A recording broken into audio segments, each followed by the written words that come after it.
His eyes light up as he spots the homemade label on the jar that he was so desperately seeking.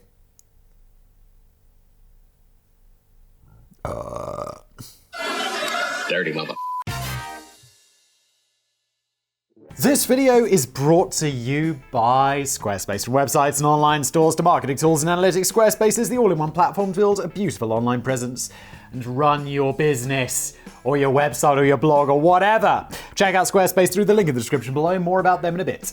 Thank you. Hello there. Welcome back. Welcome. It's another episode of Brain Blaze. I, as always, am some might say glorious host Simon. And what's going to happen is Danny has written me a script, historic medical treatments that were really bad ideas. The further back we go in history, the worse gets. It's like, 10 years ago it was worse, 20 years ago it was worse, 100 years ago, leeches and shit. I don't know. Maybe that wasn't 100 years ago. Was it 100 years ago? 1920s? I don't know. My knowledge of history, apparently not very good. Danny writes it, I read it, never read it before. Sam is going to add in some of the finest vintage memes and edit the video. Secondary to the memes. Am I right? Yes! An elderly... I've taken to very much annoying my wife with the Skeletor thing that I love. Like, just like a woman. Whenever my wife does anything or can't do anything, like the mildest thing. Like my kid at a birthday party, we had this like helium canister to blow up balloons and she couldn't get it to work. And immediately go over to it and I just turn like the little valve thing to the side. And she's like, how did you get it? I'm like, turn the valve on. And she's like, I couldn't do that. And I'm like, just like a woman. She found it funny the first few times and now she's like, oh, for sake. And that's why I keep doing it.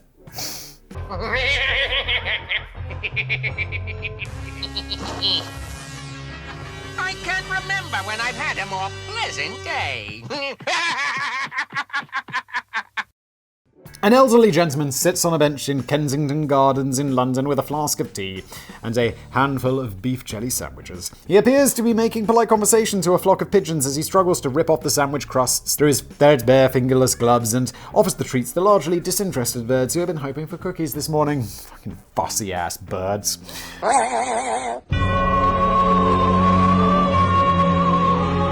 The man's eyes reveal a fierce, burning wisdom, and his cordial manner suggests a professional and prosperous history, but the shivering hands, the cracked lines on his face, and the peculiar smell of rotten plums betray the hardship and the pain of a life that took a more challenging turn. He's still in Kensington though, isn't he? A little girl holding a red balloon wanders by and stops to observe the man with a combination of curiosity and pity.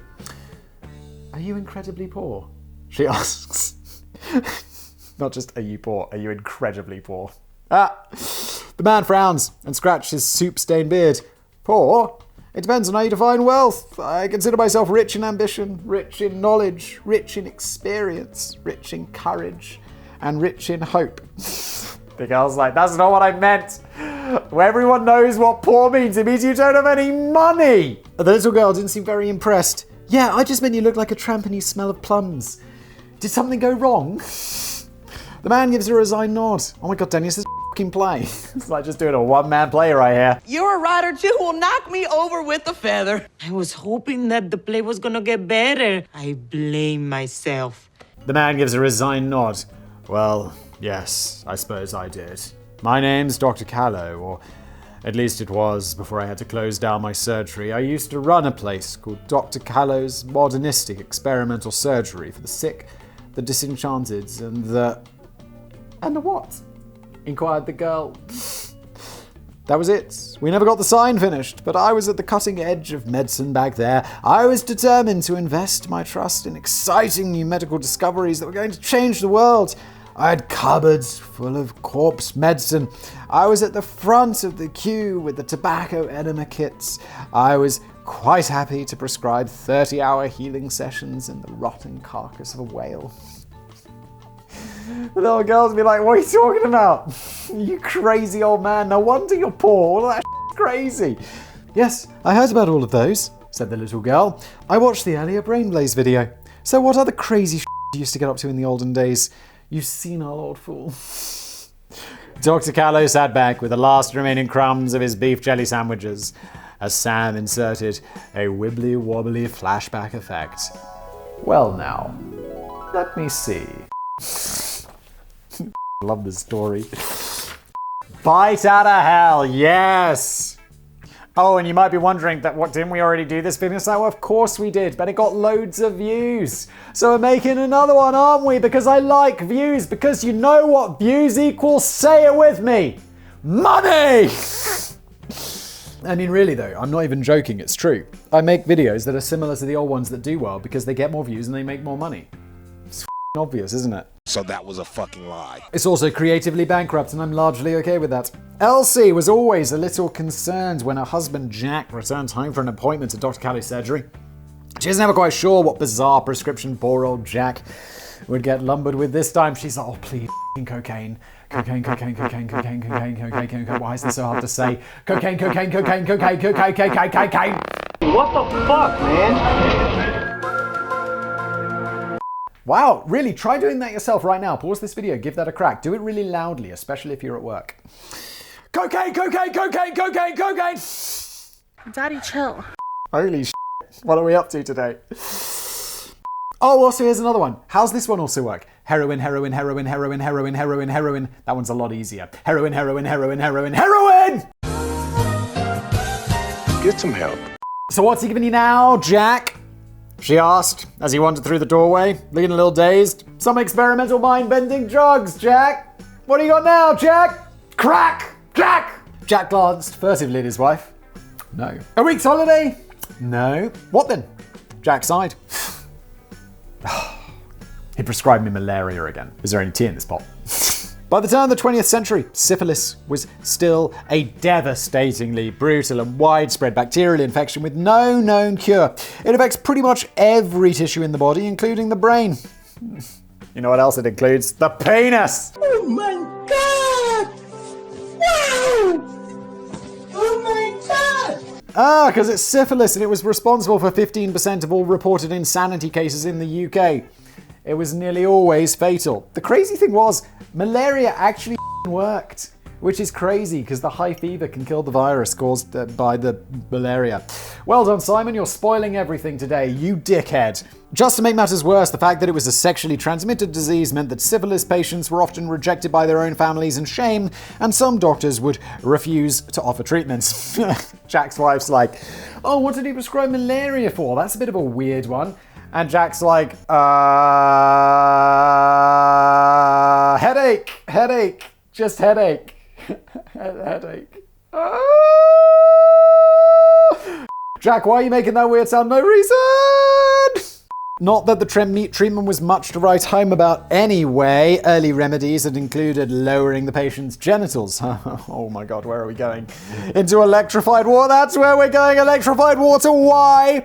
Or attaching live frogs and flayed roosters to the private parts. Earlier in 1883, an Austrian physicist by the name of Joctor Julius Wagner-Jauregg had a light bulb moment in Vienna when he noticed that a psychotic female patient with little hope of recovery suddenly came down with a wild fever and was later miraculously cured of a medical condition. Could a fever really heal the insane and perhaps even provide the answer to an incurable disease? After pondering over this for a while, he forgot about it for about 34 years. Oh my god, my dude. That's one of those thoughts, Jules, where you should be like, yeah. I think I'll actually write a little note to revisit that tomorrow.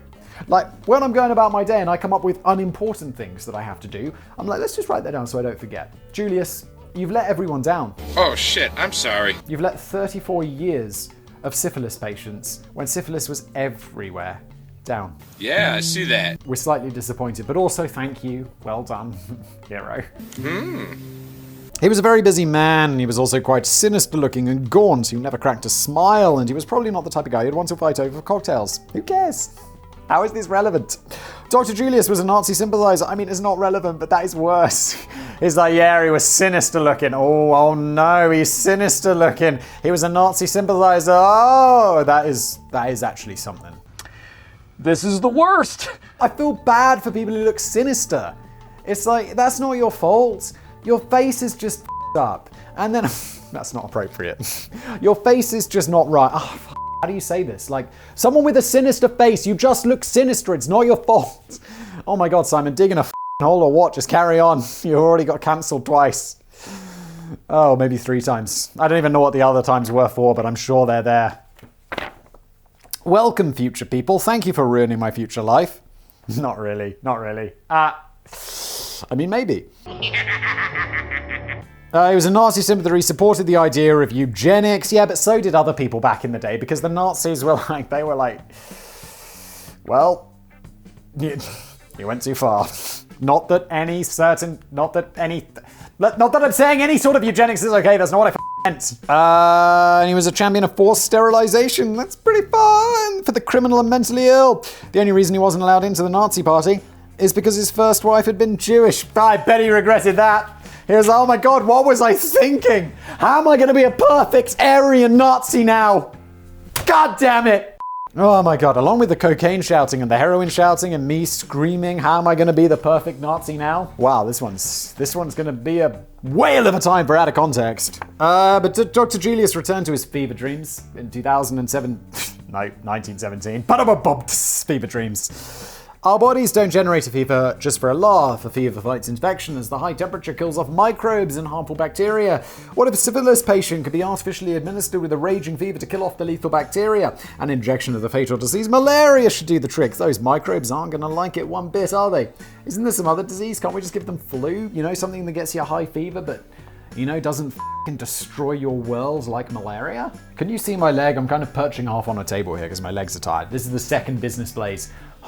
Brain blaze that I recorded in a row. So I'm just like, yeah, can you see my Vessies? It'd be appropriate if today's video was sponsored by Vessi. I don't know if it is, because obviously those are recorded later. Let's put this down, it looks weird. The Adderall is working, and fuck if this drug doesn't feel good. Of course, it's no major surprise that some patients who received the new treatment of malaria therapy from Dr. Julius and many other physicians went on to die of the fatal disease. About 20% of them, in fact. God damn, that's, I mean, yeah, but if you're all screwed up from syphilis, you're like, take the risk, yeah? I'm young, I'm healthy. Apart from the syphilis.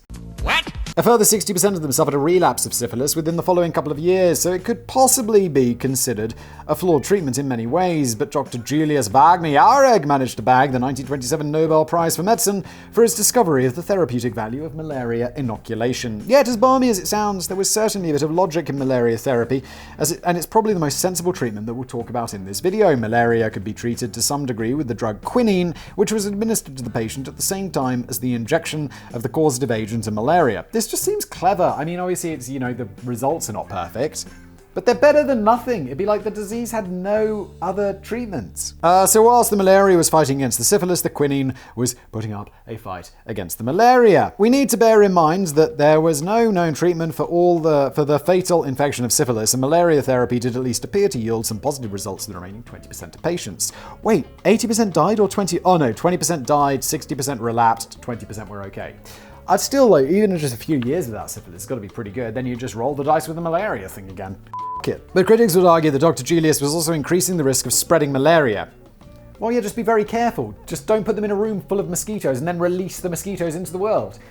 It's not like something super contagious. It has to be spread by a vector. Just make sure there's no vectors around. Not complicated. Oh, poop.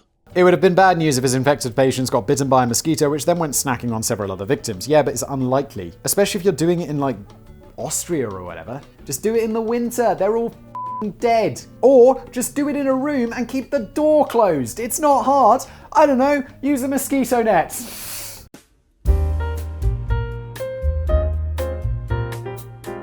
Many reckon that the Nazi doctor was a hero, whilst others in the medical profession painted him as a villain and guilty of malpractice. Infecting your patients with malaria does seem to conflict slightly with the Hippocratic Oath, by which patients swear to never harm a patient. Oh, chill out, guys.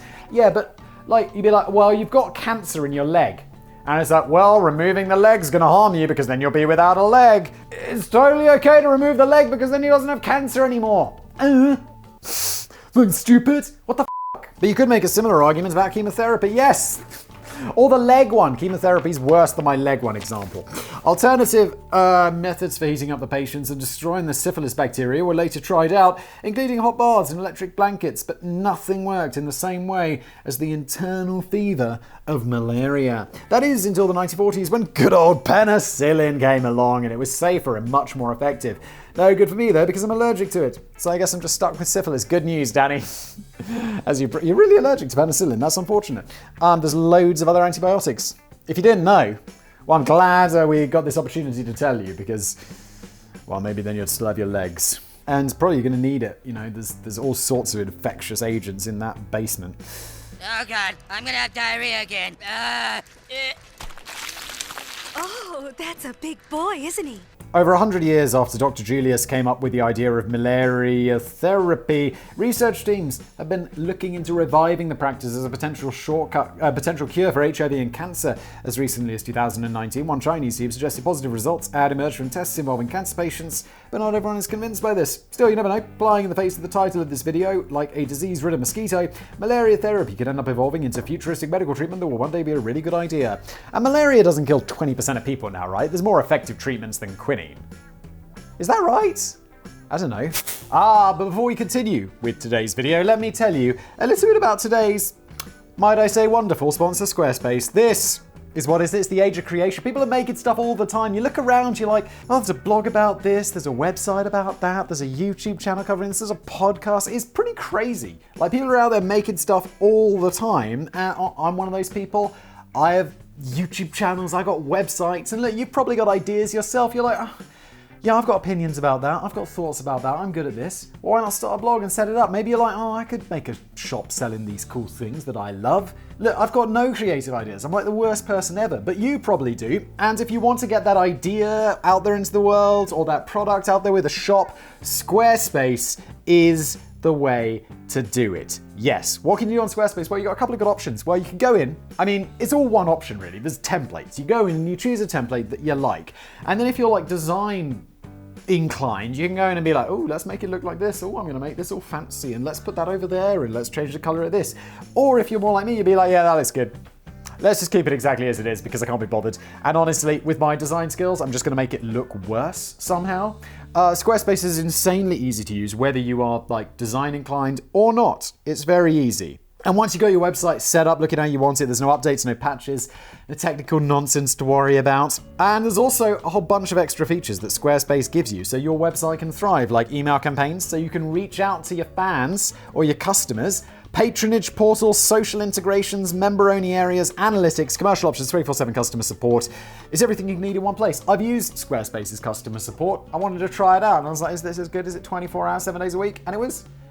They were like, this is how you solve the problem. And I'm like, thanks. Thanks, guys. Brilliant stuff. So, when you're ready to get started on the next project of yours, big or small, if it involves a website, it's got to be with Squarespace. Right now, you go to squarespace.com for a free trial.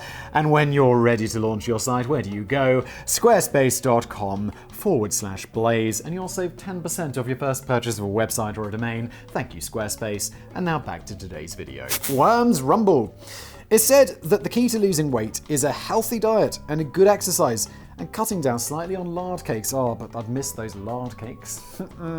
Lard. But that involves a bit of determination and effort. If a Victorian lady ever found herself struggling with weight loss, she always had the option of digesting a tapeworm, do all of the hard work on her behalf. There's still a little controversy over the truth of this one. It's often reported that Victorian doctors were liberally prescribing the tapeworm diet. Then this led to a fresh marketing boom for the tapeworm pill industry. I feel like this is still around. I feel like there was an episode of that House TV show where they pulled out this like giant ass tapeworm from someone who took a like tapeworm pill to stay like thin. And like, shit, that is extreme. Lake fishing can be fun. My nan used to tell me that I had a tapeworm because I could just eat and eat and eat and eat. She'd be like, do you have a tapeworm? I'm like, no. More. It very probably wasn't as widespread as that. Only a nutter like Dr. Callow would have gone anywhere near a tapeworm. And although a full colour print advertisement from 1900 promoting jars of tapeworm pills often gets wheeled out as evidence, there's no proof of the ad's authenticity. But that's not to say the tapeworm diet never existed or that it doesn't exist today. There we go. Thank you, Danny. Try not to spoil it in future, Simon. You knob. Back in Victorian era, it was only women who ever dared take the plunge, as they were under pressure to maintain the in vogue appearance of a frail body, pallid complexion, and dilated pupils, which, funnily enough, were also the symptoms of tuberculosis, which was similarly in vogue at the time. That's not even a joke. People were like, yeah, tuberculosis. Good look. In contrast, it was socially acceptable for men to be morbidly obese, as this suggests wealth and prosperity. It's just like the epitome of like good. It's so strange how culture changes, because nowadays it's like, yeah, you just want to be handsome and fit and good looking and all of this stuff, and same for women. But back in the day, it was like, no. A good-looking woman looks like she's got tuberculosis. A good-looking man, just morbidly obese, on the verge of diabetes, and because he looks rich. Jeez. Of course the women just didn't swallow a live parasitic worm. Of course not. Why would you do that? They would more likely swallow a tapeworm egg or a pill containing larvae, which would later hatch inside the intestines. The idea is that a full-grown tapeworm would then get comfortable and start snacking on all the food that you were shoveling down your gullet, hopefully absorbing most of the naughty calories from all of those chocolates and buns, so you could eat yourself silly while shedding those extra pounds. Surely the lazy dieter's dream. This doesn't actually sound like a bad idea. I'm assuming there's something horribly wrong with it. In addition to the fact that there's fucking scary-ass tapeworm inside you. The problem is that digesting a tapeworm can sometimes be fatal. Oh, there you have it, that's why. Or in other cases, it can lead to malnutrition, anemia, diarrhea, obstruction of the bowel, appendix, and bile duct. And yet, despite the well-publicized risks, we can't even say that the tapeworm diet is a dark reminder of our idiot history. There have been reported medical emergencies in very recent years following a dieter's ingestion of a tapeworm egg. One disturbing story from 2014 involved a mother in the US who had secretly spiked her teenage daughter with a tapeworm egg so that she might lose a few pounds before the next beauty pageant. You should be taken away. Your children should be taken away. The mother may have regretted the action when she found her daughter screaming in terror in the bathroom after having just excreted an army of, oh my god, an army of long, wriggling tapeworms which were trying to escape from the toilet bowl. Oh, me, that would be fucking horrible. She's faking it. Oh! I don't know why. Is it just me? Or is that just like one of those things where it's like, oh, Christ. It's like 100 times worse than when you take a crap and you look at it, it's all red, and you're like, oh my god, I'm finally dying. And then you're like, no, wait. Had beetroot for lunch, didn't I?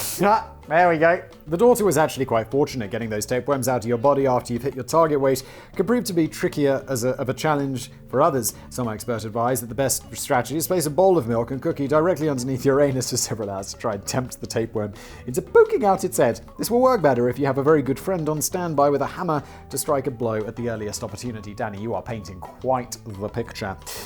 This won't really be effective though, as tapeworms don't actually have any sensory organs to detect the bowl of milk or cookie, but at least your mate will be able to look back later and laugh at this golden memory. It's not as if the Victorian ladies didn't have plenty of dieting options to choose from at the time. For example, they could smoke themselves skinny with Lucky Strikes, drink bottles of vinegar, or take an arsenic bath. Or do it all at once, having a cigarette in your arsenic bath while drinking some vinegar. It's a good time, ladies. Got that tuberculosis look. The biggest irony of all is that ingesting a tapeworm will probably only make you porkier anyway. When Dr. Michael Mosley deliberately swallowed tapeworm cysts for a BBC Science documentary in 2014, he found that he piled on weight as his appetite had suddenly gone through the roof. That's crazy, my dude. You're a dedicated scientist. Kicking up a stink. Jimmy Chimney Stack rushes into his makeshift kitchen and heads straight for the medicine cupboard. His hands are trembling with fright as he clumsily rifles through the creams, the ointments, the snake oils, the heroin throat lozenges. Yes! And the fried pig's hearts. I am so hungry right now that it actually, in my mind, I'm like, yeah, I mean, mouth slightly watering a little for some fried pig's hearts. Dirty mother. Jimmy had just taken a big risk by hitting the mean streets of London to pick up a meat pie from the local butcher. Originally, this might have not seemed like much of a threat, but the main problem is that year is 1666, the year that London has been hit by the Great Plague. I literally am just making a video about this on another channel I was recording it today, which has already seen tens of thousands of bodies litter the streets as the deadly epidemic takes hold. Jimmy is now naturally concerned that he has been exposed to the pestilence, but after last week's consultation with Dr. Callow, he knows that he has the remedy hiding in his cupboard. His eyes light up as he spots the homemade label on the jar that he was so desperately seeking.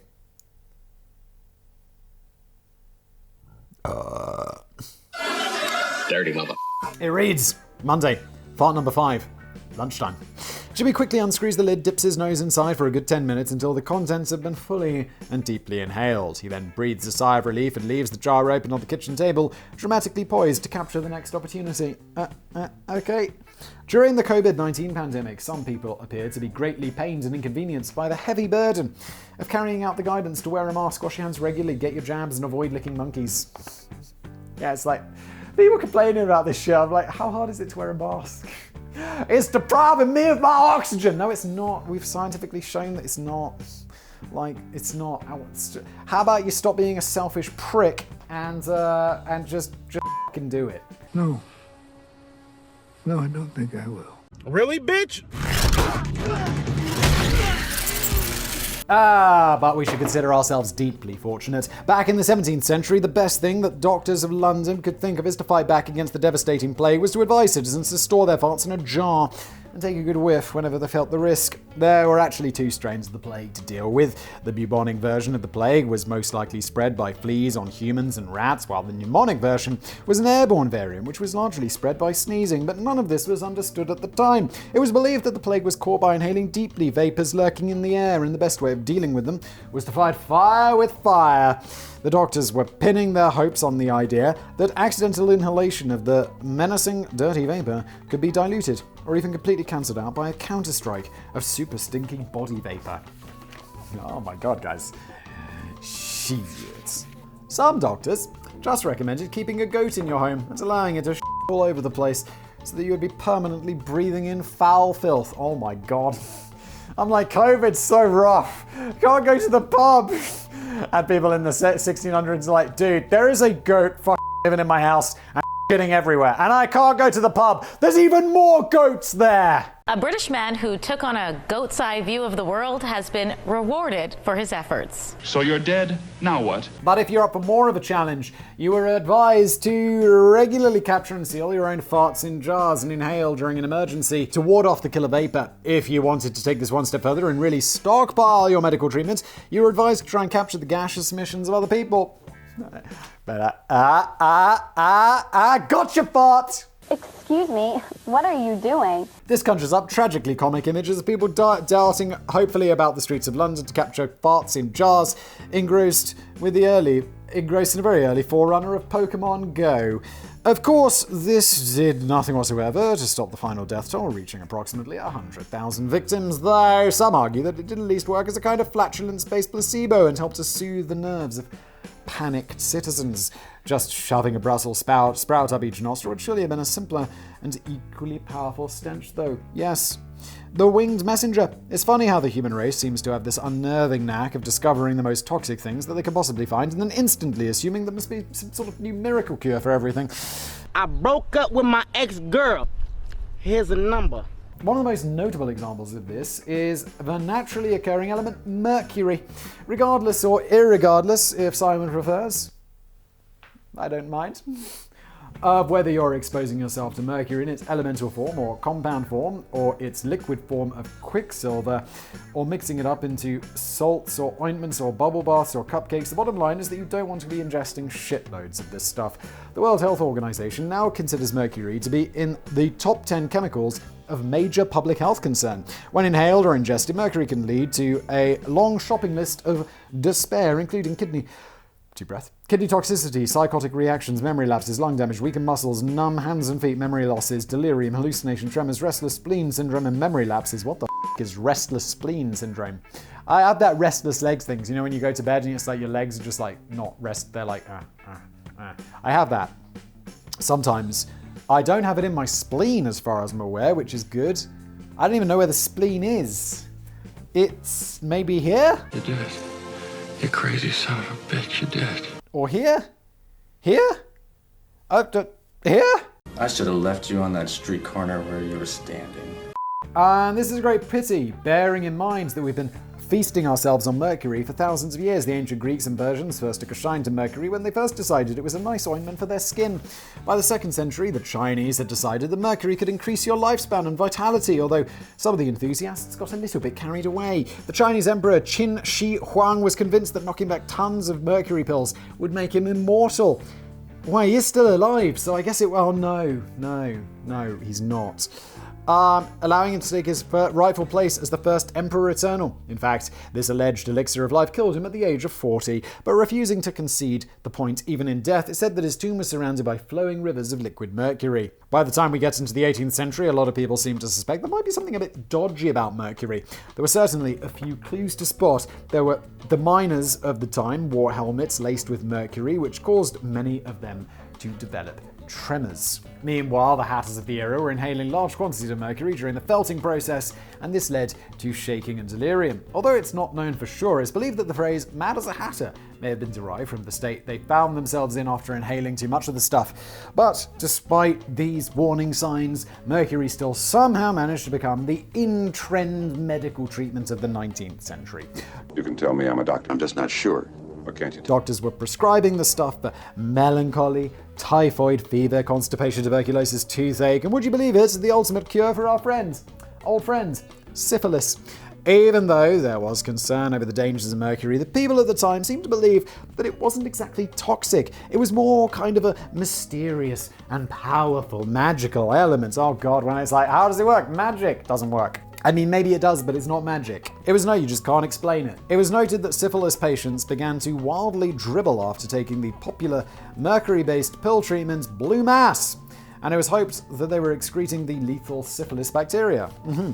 They were only salivating because of the toxicity of the treatment, which was doing them no good at all. A daily dose of Blue Mass pills would now exceed the daily limits of mercury ingestion set by the Environmental Protection Agency by over 100 times. Well, it's just more effective then, isn't it? The more you put in, the better. Many syphilis patients died from mercury poisoning, but Blue Mass would finally fall out of favor as a treatment in the early 20th century. And a certain Nazi doctor was waiting in the wings with the next exciting generation of medication.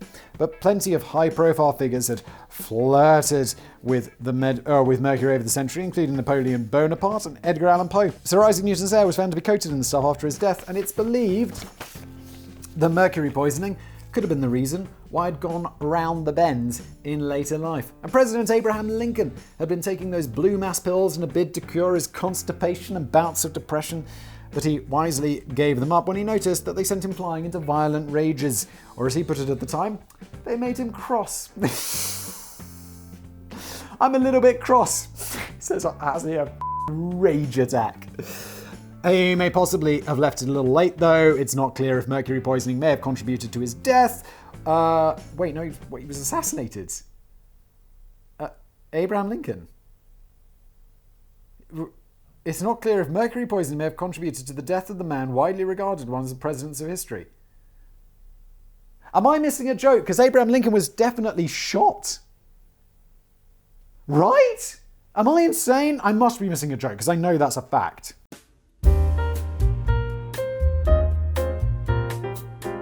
Thankfully, we had largely given up on mercury as a medication by the early 20th century, although dentists still use relatively harmless amounts of it for fillings. We can't ever really escape mercury, as we're exposed to small amounts of it in everyday life, in the air, the soil, the drinking water, and in our food. But at least after a couple of thousand years, we finally learned to calm down a bit on the mercury banquets. Here's a final bonus fact that I didn't know until today, though. I've also wondered why the word quack is used in derogatory fashion to describe a medical charlatan with no formal medical training. Danny, is this a bonus fact? Yes! I could never see any obvious connection with ducks. It actually comes from the German word Quecksilber, which itself is derived from Quecksilber, the German word for mercury. Quacksilver was a 19th century insult hurled in the direction of uninformed traders who were selling mercury ointments without any idea how much damage they could inflict on the customer. You're hurting me! It's a shame that a derogatory nickname wasn't derived from the other guys around the corner who were selling their own farts in jars. Yes, thank you. Good job to myself. This has been an episode of Brain Blaze. Thank you so much for watching. yeah, I guess I'll just see you next time. Utilize that like button if you fancy it. Don't forget to subscribe. Yes, yes.